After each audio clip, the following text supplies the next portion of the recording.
है। BSSC paper की पहली पाली की परीक्षा हुई रद्द। कुछ दिनों से ऐसी खबर सामने आ रही थी कि बीएसएससी की तृतीय स्नातक परीक्षा की पेपर लीक हो गई है, जिसके बाद अब बिहार कर्मचारी आयोग के द्वारा आदेश जारी कर यह कहा गया है कि पर्चा लीक होने के बाद पहली पाली की परीक्षा रद्द कर दी गई है। वहीं आयोग के द्वारा कहा गया है कि अब यह परीक्षा 45 दिनों के अंदर दोबारा कंडक्ट करवाया जाएगा। दरअसल पेपर लीक होने को लेकर 29 दिसंबर को अभ्यर्थी आंदोलन करने वाले थे। इसके लिए अभ्यर्थियों के द्वारा आज पटना कॉलेज में बैठक भी बुलाई गई थी। इन्हीं चीजों को देखते हुए आयोग के द्वारा यह फैसला लिया गया कि परीक्षा रद्द कर देनी चाहिए। अब सोशल मीडिया पर भी दर्ज करा पाएंगे शिकायत। एक तरफ जहां दिन प्रतिदिन अपराध बढ़ते जा रहे हैं, तो वहीं दूसरी ओर लोगों को अपनी शिकायतें करने के लिए पुलिस स्टेशन का चक्कर लगाना पड़ता है, जिससे लोगों को काफी परेशानी का सामना करना पड़ता है। ऐसे में पुलिस मुख्यालय के द्वारा यह तैयारी की जा रही है कि अब सोशल मीडिया के जरिए भी लोग अपनी शिकायत दर्ज करवा सकते हैं। बता दें कि अब आप ट्विटर, फेसबुक या व्हाट्सएप पर शिकायत दर्ज करवा सके, इसके लिए पुलिस मुख्यालय के द्वारा मैकेनिज्म डेवलप करने की तैयारी की जा रही है। इस बात की जानकारी एडीजी जेएस गंगवार के द्वारा दी गई है। जेईई एडवांस के सिलेबस में हुआ बदलाव। बीते दिन सोमवार को नेशनल टेस्टिंग एजेंसी के द्वारा जेईई एडवांस के इंफॉर्मेशन बुलेटिन को जारी किया गया है, जिसमें जेईई एडवांस के सिलेबस को संशोधित किया गया है। वहीं जेईई एडवांस 2023 का आयोजन 4 जून को होगा। इस बात की जानकारी नेशनल टेस्टिंग एजेंसी के द्वारा छात्रों को दी गई है। बता दें कि संशोधित सिलेबस जेईई एडवांस 2023 वेबसाइट पर अपलोड कर दिया गया है। अगर कोई छात्र संशोधित सिलेबस की जानकारी पाना चाहते हैं तो वह jeeadv.ac.in पर जाकर चेक कर सकते हैं। सुशांत सिंह की मौत पर पेश हुए नए दावे। बहन ने की पीएम मोदी से अपील। बॉलीवुड अभिनेता सुशांत सिंह राजपूत की मौत के 2 साल बाद मुंबई के कपूर अस्पताल के एक स्टाफ मेंबर रूपक कुमार शाह के द्वारा एक नया दावा पेश किया गया है। बता दें कि नए दावे के अनुसार सुशांत सिंह की मौत आत्महत्या से नहीं हुई, बल्कि उनकी हत्या की गई थी, जिसके बाद सुशांत सिंह राजपूत की बहन श्वेता सिंह कीर्ति ने सोशल मीडिया पर पीएम मोदी से अपील करते हुए कहा है कि अगर इस एविडेंस में थोड़ी सी भी सच्चाई है तो हम सीबीआई से आग्रह करते हैं कि इस मामले पर गंभीरता से जांच की जाए। हमें हमेशा से विश्वास रहा है कि आप इस मामले पर निष्पक्षता से जांच करेंगे और जो सच है वह बाहर लाएंगे। अभी तक हमें इस केस में क्लोजर नहीं मिला है, यह देखकर हमारे दिल में दर्द होता है। उन्होंने कहा कि रूपक कुमार शाह को सुरक्षा प्रदान की जाए।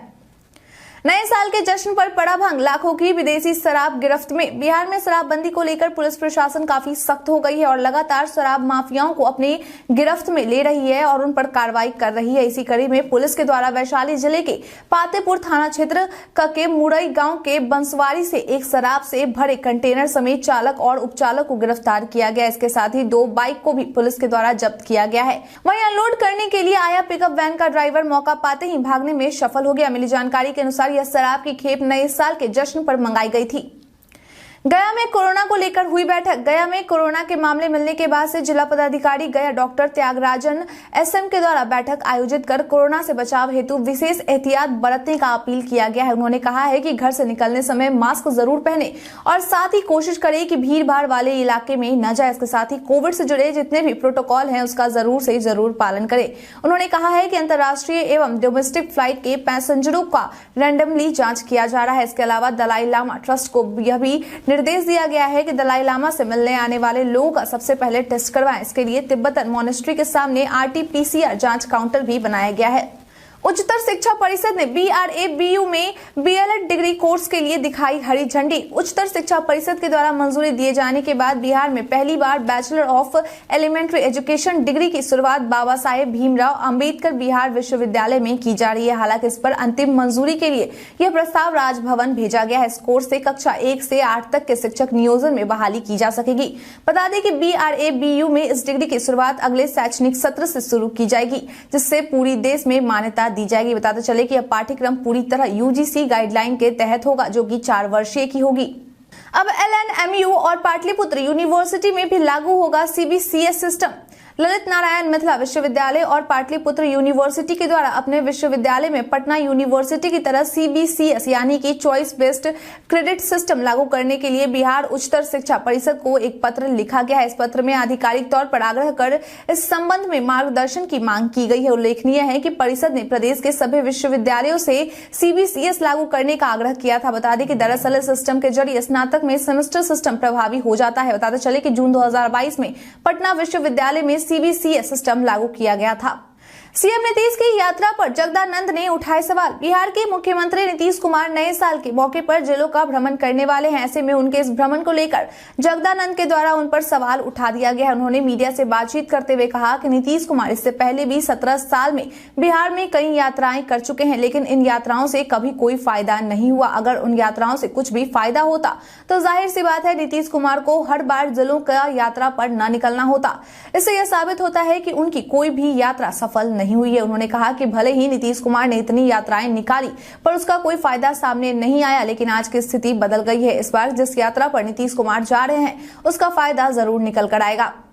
सीबीआई जांच से फर्क नहीं पड़ता, तेजस्वी यादव। आईआरसीटीसी मामले में सीबीआई जांच को लेकर उप मुख्यमंत्री तेजस्वी यादव के द्वारा पटना पहुंचने पर बयान दिया गया है। उन्होंने कहा कि इस मामले पर पहले भी जांच की जा चुकी है, लेकिन उस समय कुछ नहीं मिल पाया तो एक बार फिर इस केस को रीओपन कर दिया गया है। उन्होंने कहा कि मैंने पहले ही सीबीआई से कहा था कि मेरे घर में ही दफ्तर बना लें और जांच करते रहें। हमें सीबीआई जांच से कोई फर्क नहीं पड़ता। लालू जी हो या हम लोग का जीवन, सभी का जीवन खुला किताब है। उन्हें जितनी बार जांच करनी है कर लीजिए, कोई फर्क नहीं पड़ता है।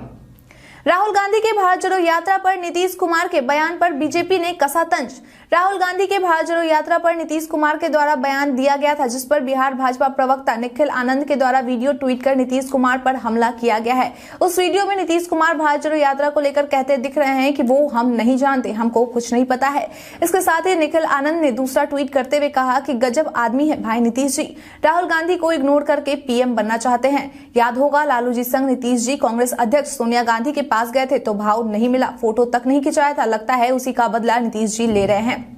सीएम नीतीश करेंगे 29 को वकीलों के साथ बैठक। सरकारी वकीलों के फीस बढ़ोतरी को लेकर हाई कोर्ट में रीट याचिका दायर करने वाले वकील एसएस सुंदरम के द्वारा दी गई जानकारी के अनुसार 29 दिसंबर 2022 को 4:30 बजे मुख्यमंत्री नीतीश कुमार के साथ वकीलों की अहम बैठक होने वाली है।